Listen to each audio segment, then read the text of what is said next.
E aí pessoal, tudo bem?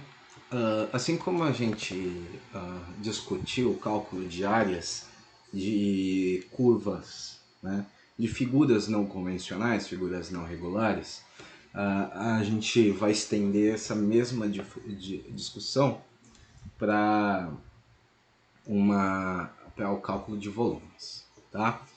Então a ideia é o seguinte, imagina, por exemplo, vamos imaginar que a gente tem um pão, tá? A gente tem um pão.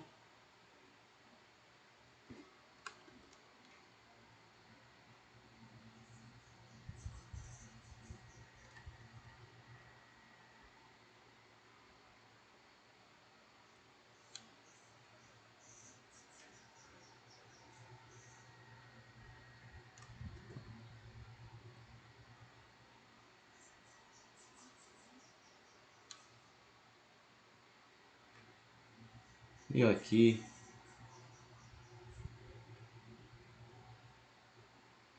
a gente vai nesse pão, a gente quer calcular o volume dele, tá? E, bom, uma forma da gente encontrar o volume, né, do pão é calcular o volume, cortar ele em vários pedaços. Então eu vou cortar várias fatias de pão, né? Cortar uma fatia.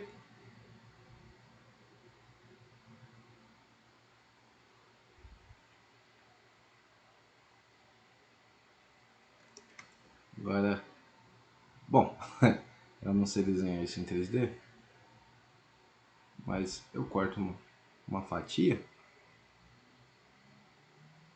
e eu calculo o volume dela e vou somando todas as outras. Vou somando várias fatias, né? O volume de cada pedaço, né, de cada fatia, né, tem uma... Cada fatia tem uma espessura dx, tá? Vezes a área da fatia. Tá? Cada fatia tem uma área A, tá? De cada lado da fatia, né? Então, se a gente, o nosso ΔV, que é a nossa variação do volume, vai ser aproximadamente a área de cada fatia vezes um ΔX, que é a espessura de uma fatia de tamanho mensurável, né? Tá? No nosso limite, que se a gente estender essa ideia para os limites infinitesimais, a gente está tratando que um volume infinitesimal ele pode ser escrito exatamente como uma área, que pode ser escrita em termos de x, né? Vezes o nosso dx, tá? Então essa é a nossa ideia. Se nosso pão não é perfeitamente regular, a área de cada lado varia, né, de pedaço em pedaço, que é o nosso caso da vida real. Os nossos pães não são regulares, né? Então, para a gente ter o volume inteiro, a gente soma os volumes de todos os pedaços. Só que como essa soma a gente está tratando de uma soma infinitesimal, a gente está tratando aqui de uma integral. A gente faz a integral, que é a nossa soma de rima, né?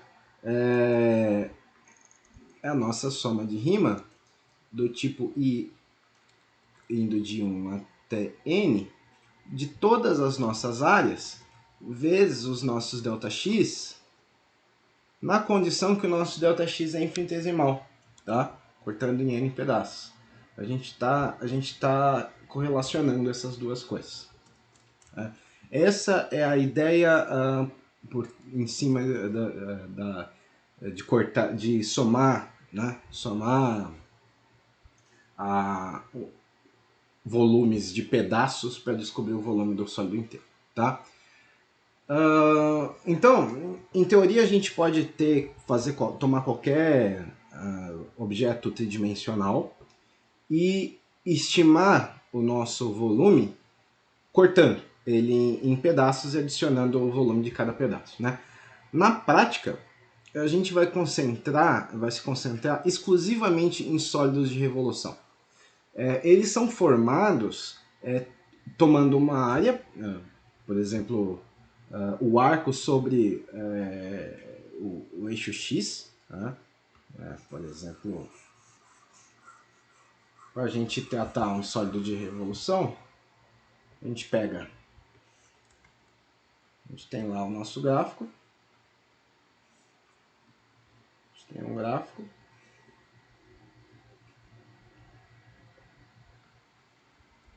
e aqui, bom, aqui a gente tem um arco, tá? E aí o que a gente vai fazer? A gente vai girar ele sobre o eixo e ver qual que é o volume da figura que está girando. Então a gente vai pegar esse eixo aqui e vai rotacionar. Vou rotacionar esse eixo. Tá?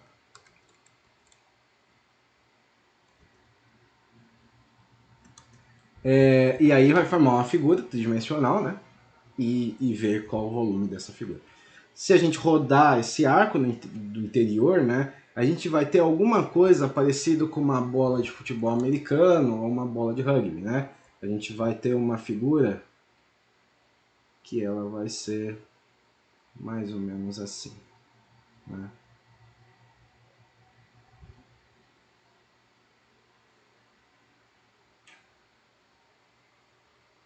Isso aí é quando a gente gira o nosso... Eu vou mudar aqui para ficar com uma perspectiva 3D melhor.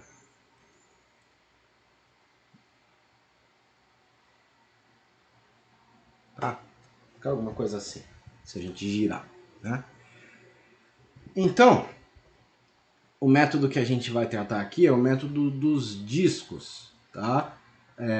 Como a gente pode calcular, cortar essa bola em pedaços para encontrar o volume?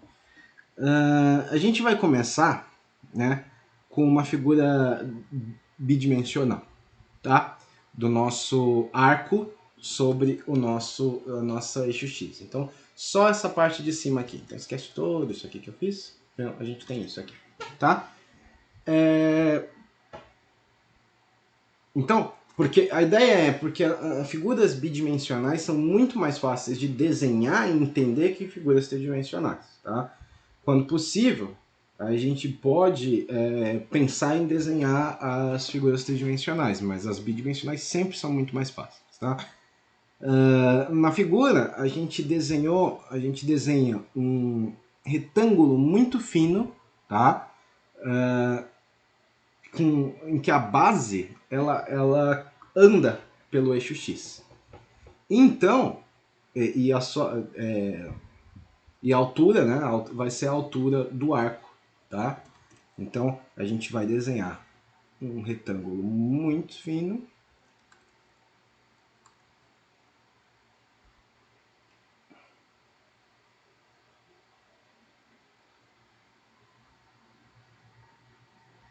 Tá? Aqui no eixo X. Ele tem base dx, porque ele é infinitesimal, e a altura dele é a f de x. Essa é a ideia. Então a gente precisa... o próximo passo é a gente visualizar como esse retângulo quando ele é relacionado com o nosso sólido de revolução tridimensional. O volume tridimensional do nosso sólido de revolução. Quando a gente roda o arco, né, esse arco que a gente fez em cima do eixo X, o retângulo também roda, tá? No mesmo eixo, tá? O nosso retângulo também está fazendo esse mesmo movimento quando a gente está rodando. Então, assim como ele roda, né? Quando ele roda, ele forma uma coisa parecida com um disco, uma moeda. Então ele vai formar uma coisa assim quando ele roda.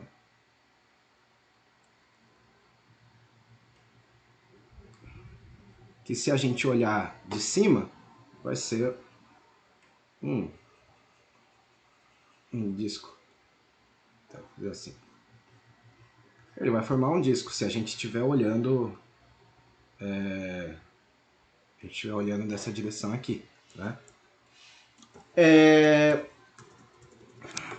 Então, a ideia é, ele formou um disco. Essa é a nossa fatia do nossa bola, né? Do nosso sólido. Então, se a gente olhar, ou assim como a ideia da fatia do nosso pedaço de pão, tá? O método que a gente está descrevendo para calcular o volume da bola é chamada de método de disco, justamente porque os nossos quando a gente olha, né, olha de cima, olha no sentido do eixo de rotação, a gente vai ver, né, a nossa bola, no caso, nossa bola de futebol americano, dividida em pedaços em discos, né? Então a gente adiciona o volume, tá, desses discos para encontrar o volume da bola de futebol americano completo. Então, se a nossa altura do arco sobre o eixo X é Y, então a área A de X da face do nosso disco, ele vai ser a área desse disco aqui vai ser πy², tá? Essa é a nossa área. Porque o retângulo, né, ele gira, né, no movimento circular, então a gente está tratando da nossa área de círculo, né, a área de um círculo, e aí a gente, né, no nosso caso, como ele está girando no sentido Y, como o eixo, o raio dele é Y, então a área do círculo vai ser πy². A espessura do disco é dx. Então a gente sabe que o volume do disco ele é descrito como dV igual a πy², tá? Que é a área do disco, vezes o volume, o dx, que é a espessura. Isso, tá? Pode ser, quando a gente vai integrar, a gente vai somar sobre todos os discos. Então o volume total vai ser a integral de πy² dx. Então note que aqui a gente tem tanto o y e o dx na nossa fórmula. Então a gente ainda não tem uma fórmula que descreve o y em termos de x, porque aqui foi um exemplo genérico. Mas na maioria das vezes a gente vai estar tratando uma função. Nosso y vai ser uma função de x. A gente pode reescrever essa função explicitamente como uma função de x, né? E aí a gente consegue resolver a equação. Tá? Isso a gente vai ver.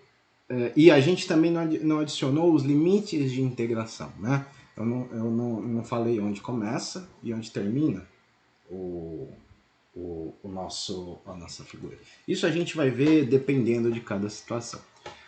Bom, então eu vou deixar um exercício. E o exercício é o seguinte. Nosso exercício é encontrar os volumes do sólido de revolução gerados por rotação das regiões limitadas pelas seguintes curvas ao longo do eixo X. A gente está tendo uma rotação ao longo do eixo X, ok? E as curvas serão y igual a 3x², 3x menos x², e a outra curva é y igual a 0, tá? Então é o sólido limitado